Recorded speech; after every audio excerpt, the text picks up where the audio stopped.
আজি অসম স্থানীয় ছাত্ৰ সন্থাৰ নিচা অপৰাধ উদ্যোগত আৰু ইয়াৰ স্থানীয় ৰাজ্যৰ সহযোগত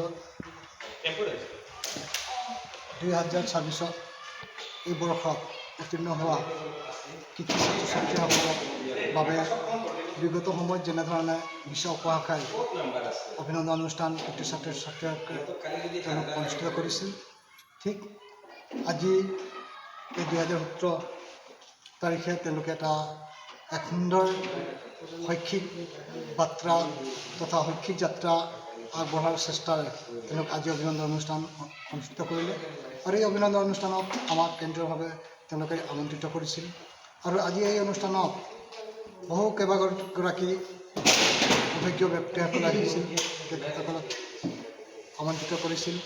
আৰু এই তেখেতসকলৰ যি বক্তব্য, এই বক্তব্যৰ জৰিয়তে আমাৰ এই কৃতি ছাত্ৰ ছাত্ৰীসকলে আমি আশা কৰিছোঁ অনাগত দিনবোৰত তেওঁলোকৰ বক্তব্যৰ যি বাৰ্তাখিনি তেওঁলোক আহৰণ কৰিছে আৰু এই যোগেদি তেওঁলোক অনাগত দিনবোৰত তেওঁলোকৰ ভৱিষ্যত উজ্জ্বল কৰিব বুলি আমি কামনা কৰিছোঁ। আৰু ইয়াৰ লগে লগে নিশ্চিতভাৱে আমি ক'ব বিচাৰিছোঁ, যিহেতুকে শিক্ষামন্ত্ৰীলৈ তথা বৰ্তমান নতুনকৈ যি চৰকাৰ গঠন হ'ল, যোৱা কেইদিন আগত তেওঁলোক যি শপত গ্ৰহণৰ দায়িত্বভাৰ ল'লে আৰু বিভিন্ন দপ্তৰত তেওঁলোক দায়িত্ব পালে, এটাই কথা ক'ব বিচাৰিছোঁ, যিহেতুকে অসম ছাত্ৰ সন্থাৰ আমাৰ দীৰ্ঘদিনীয়া দাবী আছিল যে চাহ জনগোষ্ঠী অধ্যতনসমূহত আদৰ্শ বিদ্যালয় হ'ব লাগে, অৰ্থাৎ হাইস্কুল, লগে লগে যিখিনি চাহ বাগিচাৰ আজি ব্ৰিটিছ আমলৰ পৰা যিখিনি বাগিচা প্ৰাথমিক বিদ্যালয়খিনি পৰিচালিত হৈ আছিলে মেনেজমেণ্টৰ দ্বাৰা, সেইখিনি আমি চৰকাৰীকৰণৰ কাৰণে যি দাবী জনাইছিলোঁ, হয় সেই চৰকাৰীকৰণভাৱে তেওঁলোক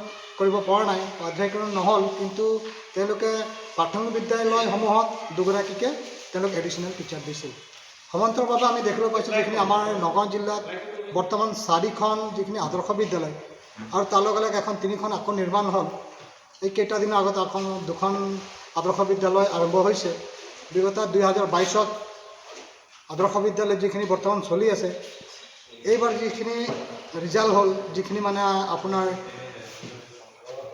মেট্ৰিকৰ হাইস্কুল শিক্ষান্ত পৰীক্ষাৰ যি ৰিজাল্ট পালোঁ, আমি কেলেৰিং আদৰ্শ বিদ্যালয়ত আমি দেখিবলৈ পাইলোঁ তাত 68গৰাকীৰ ভিতৰত মাত্ৰ 2গৰাকীয়েহে পাছ কৰিব পাৰিলে।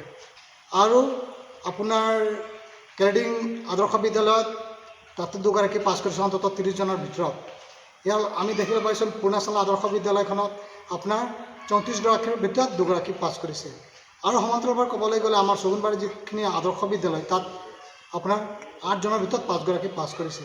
তো এনেধৰণৰ আমাৰ যিখিনি শিক্ষাৰ যিটো প্ৰভাৱ, সেইখিনি সন্তুষ্ট এতিয়া আগবাঢ়িব পৰা নাই, যিহেতুকে আমি দেখিবলৈ পাইছোঁ তাৰ যিখিনি আন্তঃগাঁথনি, তাত ছাত্ৰ ছাত্ৰী অনুপাতেৰে শিক্ষক দিব লাগে, তাক ছাবজেক্ট ৱাইজত মানে বিষয়ৰ ওপৰত যিখিনি শিক্ষক হ'ব লাগে সেইখিনি আমি দেখিবলৈ পোৱা নাই, যাৰ ফলত আজিৰ ইয়াৰ ফলাফল একেবাৰে ভাল নহয়। গতিকে আমি আশা কৰিছোঁ 2022 চনত আৰম্ভ হোৱা এই মডেল স্কুল, অৰ্থাৎ এই যিখিনি আদৰ্শ বিদ্যালয় আজি 4টা বছৰ চলি আছে। গতিকে আমি অসম চৰকাৰৰ শিক্ষা বিভাগত যিগৰাকী দায়িত্ব পাব আৰু অসমৰ মুখ্যমন্ত্ৰীগৰাকীক আমি আহ্বান কৰিব বিচাৰোঁ, যিহেতুকে আমাৰ আদৰ্শ বিদ্যালয় যিখিনি বাগিচা অঞ্চলত আছে, তাত যাতে উন্নত মানৰ শিক্ষাৰ এটা তেওঁলোক প্ৰদান কৰিব লাগে আৰু ইয়াৰ ওপৰত চকু দিব লাগে আৰু সুন্দৰভাৱে যাতে আগন্তুক দিনকেইটাত এই বিদ্যালয়ৰ যাতে সুফল ভাল হয়।